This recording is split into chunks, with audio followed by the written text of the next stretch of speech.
feel like it's a big deal. Like there's a lot of structure to it. There's a lot of research that goes into signing an agreement with an institution before actually doing that. So it's something that you can trust. It's like a program that you can trust. You know what I'm saying?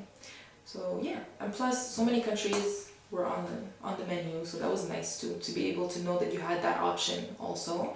Financially speaking, it's obviously super convenient. Um, yeah, I didn't know that I had a scholarship when I was applying to AUI. Obviously, it was too early to know that. But afterwards, when I got my scholarship and stuff, and I knew that financially speaking, if you would go on an exchange program, that you would be able to, you know, keep your scholarship and stuff like that, because you're paying AUI technically. Then that was just, you know, it was like one of the things that I was going, it was on my bucket list. Yeah, basically.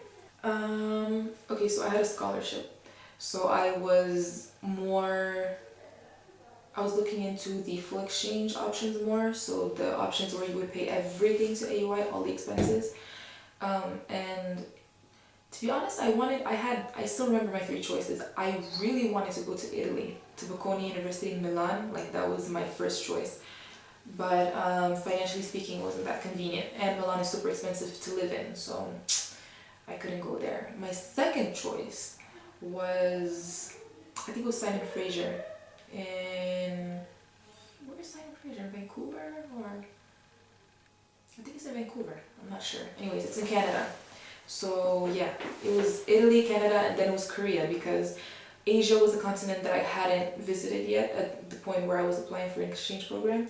So Korea, and the Korea Hanam University was the only full exchange option that was on my list. So yeah, I just ended up going there. And there were all these exchange programs that I knew about through my brother, who was here before me. And I made them promise me to allow me to do an exchange program if I accepted to come here, and they did so. So that was exactly what I was working on doing. They also were a bit, let's say, specific. So they told me a great program, and to me, the great program was represented by Georgetown University. So I was kind of locked on that. So that was how I decided to come here. And I managed to get to do that. So that was the first exchange program to Georgetown University. Cool. And from there, I actually applied to Georgetown to a summer program. So their summer study abroad program. So that was to the UK, Oxford. And then when I came back to AUI, I loved both experiences so much that I did a second exchange program with AUI, and this was to Bocconi in Italy. To me, AUI had a strong relation with US institutions in particular, so that was to me then the natural, choice for my own study abroad program. But I remember my brother also telling me about some of his classmates who went to Japan, and Japan also excited me even more. Excited maybe more as something in addition. But first for me was I needed to get that US experience as he did, because that was the to me what AUI also meant. And then so I was familiar with US institutions, and particularly Japanese institutions as partners to AUI for study abroad programs. But I remember when I then came and inquired to the Office of International Programs, I learned that there were even more options.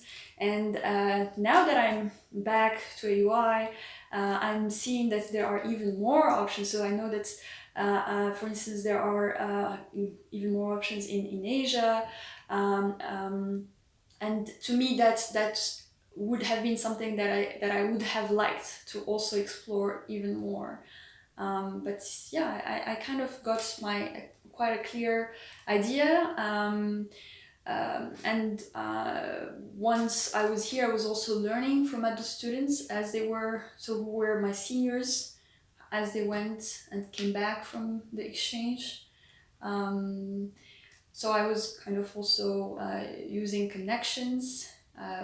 So both kind of getting to know friends, but also with that project of going on my own for a study abroad program. You know how it works. So you have to spend some time first here at Al Khawin before you can apply.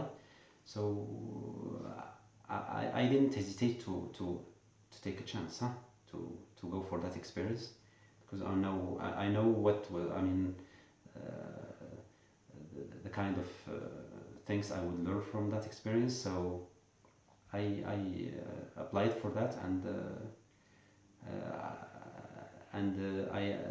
I didn't apply for let's say state that's very well known. I applied for Idaho. Just Yeah. I'm from Montana, so it's. I applied for Idaho. People, they were asking me, why did you choose Idaho? I said because it's because I searched for it over the internet, and I found out that it's a student town. I don't mind going to a student town. I mean, so I took the initiative. I went there. It was a good experience, but I had plans to visit the country before going there. I went to California, to Los Angeles. I spent about 3 weeks there. Then I took the bus straight to Idaho. And you know, when you take the bus, you get to see the country, and yeah, it was a good experience. Yeah. So I went to Japan for a year. That was my study abroad experience.